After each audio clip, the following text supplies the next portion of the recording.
સ્થાનિક સ્વરાજ્યની ચૂંટણીને લઈ છોટાઉદેપુર ભાજપ કાર્યાલય ખાતે છોટાઉદેપુર મહિલા મોરચા પ્રભારી જિગીશાબેન પટેલની અધ્યક્ષતામાં તાત્કાલિક મહિલા મોરચાની બેઠક મળી હતી।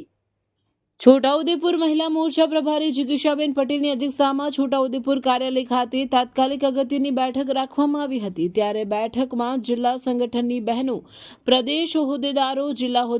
જિલ્લા મોરચાના હોદ્દેદારો, જિલ્લાના વિશે આમંત્રિત સભ્ય, જિલ્લા કારોબારી સભ્યો, પૂર્વ જિલ્લા પંચાયત, તાલુકા પંચાયત અને નગરપાલિકાના સભ્યો, મંડળના તમામ હોદ્દેદારો,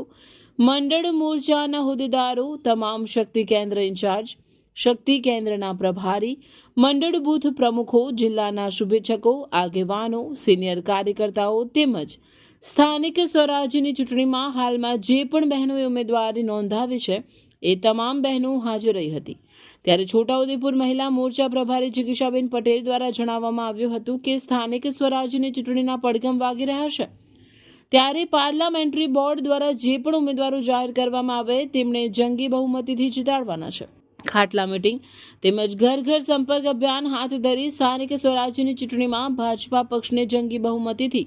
વિજય બનાવી નગરપાલિકા તેમજ જિલ્લા પંચાયતમાં ભાજપના ઉમેદવારને જીતાડી યશસ્વી વડાપ્રધાન નરેન્દ્ર મોદીને આપણે નગરપાલિકા અને જિલ્લા પંચાયત ભેટ આપવાની છે અને આગામી સ્વરાજ્યની ચૂંટણીના પ્રચારમાં કામે લાગી જવા તમામ મહિલા હોદ્દેદારોને આહવાન કર્યું હતું। આજકાલમાં ઉમેદવારોની યાદી પણ જાહેર થઈ જશે। પાર્લામેન્ટરી બોર્ડ અત્યારે ચાલુ છે અને એમનું પ્રોસેસ એ કરી રહ્યા છે, પણ ઇલેક્શનના લઈને મારા છોટાઉદેપુર જિલ્લાની હોદ્દેદાર બહેનોને આજે મેં મિટિંગ બોલાવી અને ઘર ઘર સંપર્ક કરવાનો છે, ખાટલા મિટિંગો કરવાની છે અને પાર્ટીને જંગી બહુમતીથી જીતાડવાની છે। ઉમેદવાર અમારો જે પણ આવશે અમારે ફક્ત ને ફક્ત કમળ જ જોવાનું છે, એ રીતના માર્ગદર્શન આપ્યું અને અહીંયા ઘણી મોટી સંખ્યામાં બહેનો હાજર રહી અને એકમતથી મારી સાથે જોડાઈ છે કે બેન અમે પાર્ટીમાં, પ્રચારમાં, ભાજપમાં